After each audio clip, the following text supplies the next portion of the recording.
So you're here because you're curious. You want to get a handle on these big, complex trends shaping things, right?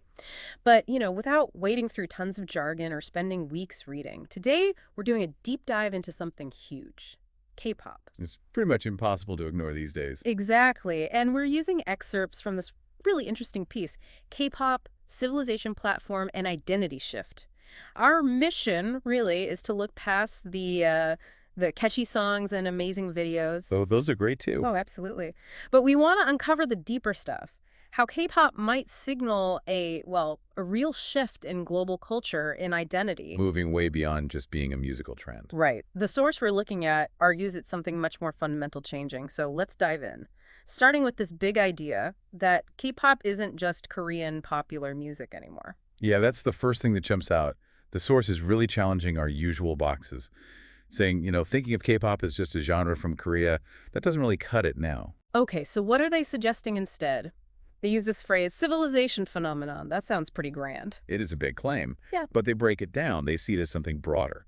How so? The source mentions three key components: something about digital platforms, communication beyond language, and a structure for expression. That's right. So the first part is really about the role of digital platforms. Think about how K-pop operates online, the polished content, the constant interaction between idols and fans globally. It's like this transnational system built specifically to create and spread emotions. Across borders. Okay, a system for producing emotions. Got it. Yeah. What was the second component? Communication. Yeah, it's about how K-pop communicates using multiple things at once. It's not just the Korean lyrics, right? It's the music videos, the fashion, the idols' personas. They all work together simultaneously to send complex messages and build connections. And that triple structure they mentioned, what's going on there? Well, that describes how K-pop functions on three levels that are all linked. First, it's a huge outlet for self-expression for the artists. Okay. Second, it builds incredibly strong communities among fans. The fandoms are just central. You can say that again. And third, it's all tangled up with how we consume stuff digitally today. The source really pushes us to see it not just as songs, but as this complex, integrated machine. A new type of cultural machine, I think they called it. Yeah. Which definitely makes calling it just a trend feel, well, kind of small, doesn't it? Exactly, like calling the internet a passing fad back in the day. The source argues that the old models we used for cultural trends, 20th century models, they just don't work for understanding K-pop. It's a different beast. Okay, so this cultural machine, Yeah. it seems like it's really starting to disrupt the long-held dominance of Western pop culture. The source talks about neural cross-connections, like K-pop is finding ways through that old structure. How? Well, they point to three main ways K-pop is sort of subverting things. First, overcoming the language barrier. This is a big one. Think about it. Unlike a lot of past global music hits that kind of had to be in English, K-pop is huge while staying primarily in Korean. Right, people use subtitles, they engage with the original language. Precisely. It suggests maybe global culture doesn't have to be filtered through English anymore. That's a really interesting point. Okay, what's the second way it's shaking things up? The second is how it decenters Western ideas about gender expression. You often see male K-pop idols with a more androgynous look, embracing styles maybe seen as feminine in the West. Yeah, definitely. And that resonates globally. It challenges those more rigid Western concepts of masculinity. That visual fluidity has a massive appeal. Okay, language barrier, gender expression. What's the third thing? Something about production shifting. Yeah. From big companies to fans and platforms. Exactly. Traditionally, big Western record labels and media giants had most of the control over what got popular. K-pop, though, it's powered so much by digital platforms and these incredibly organized fan communities. It's created a much more decentralized system. Fans aren't just passive consumers. They actively promote groups, interpret meanings, create their own content. Blurring the lines between producer and consumer. On a scale we haven't really seen before in pop culture, the source actually calls it the first popular culture experiment to really nail that decentralized production and instant feedback loop. That connects nicely to the idea that K-pop reflects a more decentralized global culture overall. The source uses that term polycentricity. What's that mean here? It means exactly what it sounds like. Multiple centers. Think of it as moving away from one main hub of cultural influence, which, let's face it, was often the West, towards a world with many active centers. So culture flowing in lots of different directions, not just one way. Right. The old model was often west to west. Now it's much more complex, a multi-directional exchange. And how does K-pop fit into that multi-center picture? You see groups like BTS, Blackpink, Stray Kids. They pull from different places, musically and visually. Precisely. They often weave in styles, visuals, even bits of language that connect with diverse global audiences. It shows they're aware of and integrating a wider cultural palette. Mm. And the source argues, crucially, that K-pop isn't just exporting some neat package labeled Korean culture. Okay. Instead, it's more like a manifestation of deterritorialized identity, Yeah. identity that exists in the global digital space, helped along by the Korean wave. Deterritorialized, meaning not tied to a physical place. Kind of. It exists more in the digital realm, connecting people across borders, rather than being strictly defined by geography. The source brings in a philosopher, Deleuze, and this concept of assemblage. That sounds a bit heavy. Can you break that down for K-pop? Yeah, assemblage sounds academic, but the idea is pretty intuitive. Think of it like a bunch of different parts working together to create something bigger, something functional. For K-pop, it's not just the music. It's the dancing, the videos, the fashion, the fandoms, the platforms they use, even the emojis fans use online. All these pieces. All those pieces combine. They form this complex dynamic. Well, the source calls it an identity machine. That's K-pop. Wow, an identity machine. So this machine isn't just about culture, is it? The source links it to bigger shifts in global power. It mentions meaning power becoming decentralized. What is meaning power? It's basically about who gets to decide what's culturally important, what's cool, what's valuable, what resonates globally. The force suggests this power isn't concentrated in one place, like the West, anymore. It's spreading out. Not a total collapse of Western influence, but a diffusion. Exactly. A decentralization. And K-pop is seen as a sign of this, a psychological precursor, they say, to a bigger power shift. That sounds pretty major. It is a strong claim. The argument is that K-pop's global success, coming from outside the West and captivating everyone, signals a growing cultural self-legitimacy for non-Western cultures. And they connect this to other trends.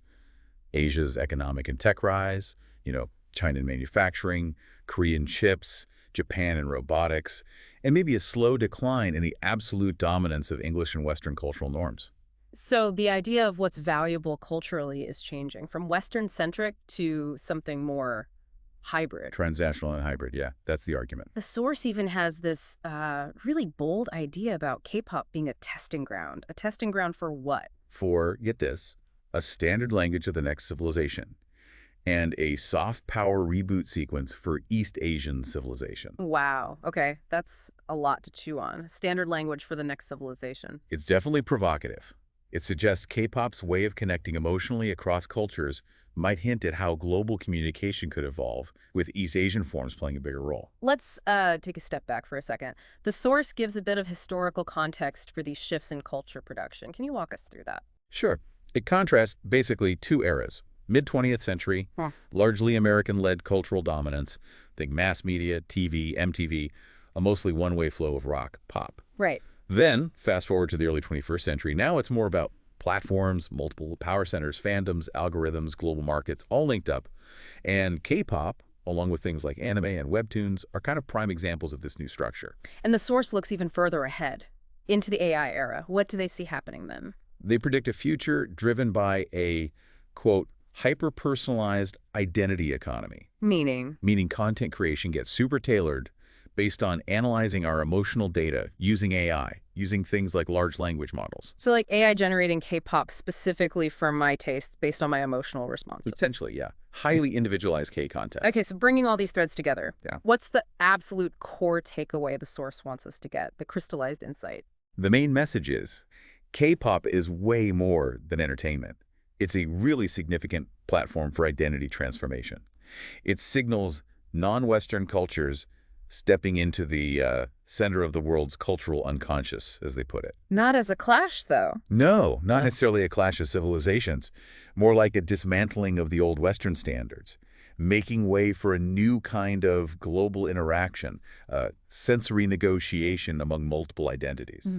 So because of all this, the source concludes that asking will K-pop last is actually the wrong question. It's anachronistic. Because it's already becoming something else. Exactly. It's already transitioning into potentially a new civilization protocol. Wow. Okay, that leads into the final section where they talk about practical stuff, future ideas, I love the that. meta-modernist refinement. They say we should view K-pop not just as music, but as a cultural infrastructure industry. What does that mean? Like building roads, but for culture. Kind of, yeah. It's about seeing it as foundational, not just the songs and videos, but the underlying systems, the platforms, the fan structures, the communication methods that enable this global cultural connection and identity formation. It's the infrastructure that allows the culture to flow. Precisely. And I loved this phrase, BTS, as cultural resolution hacking devices, not just artists. That paints a picture. It does, doesn't it? It highlights their role in breaking down barriers, connecting emotionally across divides, like they're finding hacks or shortcuts to bridge cultural gaps. Okay, looking forward again. K-pop evolving into an emotional language generator with AI. How would that actually work? The vision is using AI, specifically LLMs, to analyze global sentiment, figure out what different fan groups are feeling, what they desire, and then automatically generate new K-pop content, music, visuals, maybe even interactions tailored to those specific emotional needs. Hyper-personalization taken to the next level. Exactly, making K-pop even more individualized. And the last big idea? Exporting a K-culture OS, an operating system for culture. That's the analogy, yeah. The idea is that the core elements that make K-pop work globally, the Korean language nuances, the storytelling styles, the specific ways of expressing emotion, the rhythms, these could potentially become like standard interfaces, like a cultural software that other global interactions start using. Okay. So let's really try to nail this down for everyone listening. What's the single most important insight you think people should take away from this deep dive? I think the biggest thing is that K-pop's significance just radiates outwards, far beyond music charts. It's a really powerful lens for understanding how global culture is changing, how power dynamics are shifting. What might look like just another entertainment trend on the surface is actually, according to this source, hinting at these really profound changes in how we connect, how we see ourselves, how we create culture in this digital age. It really does make you think, doesn't it? I mean, if K-pop, which some might have initially dismissed, can be read as a sign of such huge global shifts, it makes you wonder what other things out there, maybe things considered niche right now, could be early signs of even bigger changes coming down the line. And this idea of a K-culture OS, what would that even look like? How would it actually change cultural exchange globally? Definitely some fascinating food for thought. Well, thanks for digging into this complex topic with us today. It was fascinating. Absolutely. We hope you keep thinking about these intersections, culture, tech, identity in your own world.